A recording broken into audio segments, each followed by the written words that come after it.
appears unavoidable after a meeting between President Trump and congressional leaders from both sides of the aisle failed to produce a deal this afternoon. It's up to the Republicans whether they want to shut down or not. We've made to the president some proposals. Our Republican leaders will have to talk to them about them, but ultimately he's the decision maker. I think we're headed to a shutdown because the Democrats won't do the right thing. I hope they change their mind, but we're going to see. White House correspondent Liz Landers and congressional correspondent Lisa Desjardins join us now with more on the impasse. So Liz, just start us off with that meeting. Tell us what happened at the White House. Yeah, Amna, no breakthrough here in terms of avoiding a government shutdown that could come tomorrow, Tuesday at midnight. And if you are listening to the vice president there, that soundbite that you just played, he's foreshadowing that we could be headed into this shutdown. It was notable that Vice President Vance came out, led the Republican congressional leadership in addressing the media there today, placing the blame again on Democrats, and he discussed some of the policy differences that still stand between the administration and Democrats. Listen to what he said earlier. The principle at stake here is very simple. We have disagreements about tax policy, but you don't shut the government down. We have disagreements about health care policy, but you don't shut the government down. You don't use your policy disagreements as leverage. And the vice president really speaking on behalf of the administration today. We saw President Trump was very focused on that foreign leader visit with Prime Minister Netanyahu of Israel. We heard a little bit from the president earlier today on this shutdown, again criticizing Democrats more and saying that their ideas to keep the government open aren't good. Amna? Lisa, meanwhile, on Capitol Hill, I know you've been speaking with lawmakers since that meeting. Your reporting shows both sides are digging in. Why? Well, you know, this is unusual for the Republican Party because so often they've been the one sort of getting into the shutdown. They know that the party which has demands in going into a shutdown is usually one that loses with the public.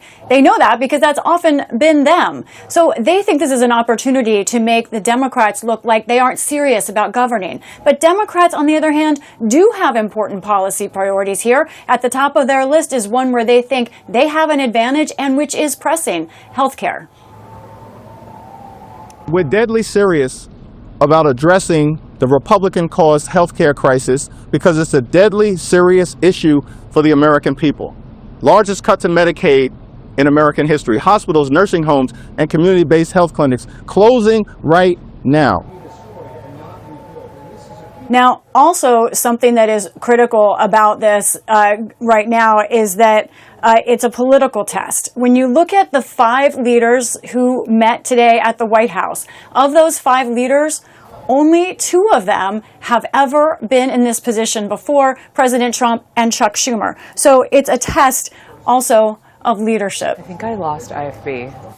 Liz, I'm not sure if you can still hear us. Let's see if Liz Landers is still with us. I wanted to ask you about the politics Lisa just mentioned there. This is a stark difference for President Trump from the shutdown negotiations of his first term. How is the president and the White House looking at this time around?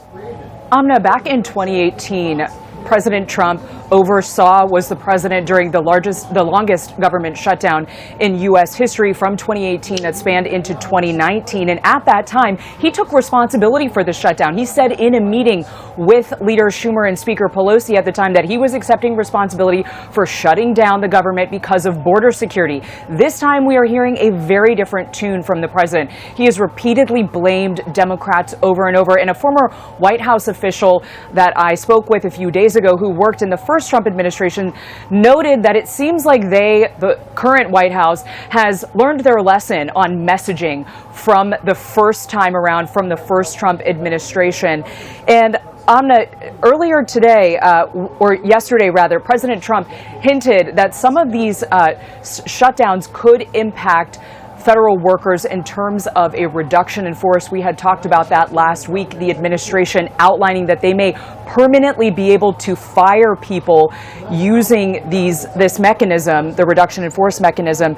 We got new guidance today from the administration that seems to confirm that even more. It says, quote, the OMB has determined that agencies are authorized to direct employees to perform work necessary to administer the RIF process during the lapse in appropriations. And Amna, the vice president president was asked about federal workers potentially getting fired just a few moments ago here outside of the White House. He did not directly answer that question, saying we have to keep essential services functioning as well as possible. Lisa, meanwhile, we know obviously the politics is one piece of it. The impact matters to so many more. Remind us what is at stake here. Yeah, let's look at the workers first of all. We have roughly 2 million federal workers that could be impacted. We don't yet know what the agency per agency plan is. We know there are about 1.3 million active duty military. They will be furloughed, be working. And what that means is no pay during the shutdown, but you would get back pay. Contractors, there are probably more than 1 million federal contractors. They would not be paid and also not be paid back. It's key. Some big things like Social Security will keep going. We are going to be talking a lot more about this in days ahead. Amna. All right, Lisa Desjardins on Capitol Hill, Liz Landers at the White House for us tonight. Thank you both.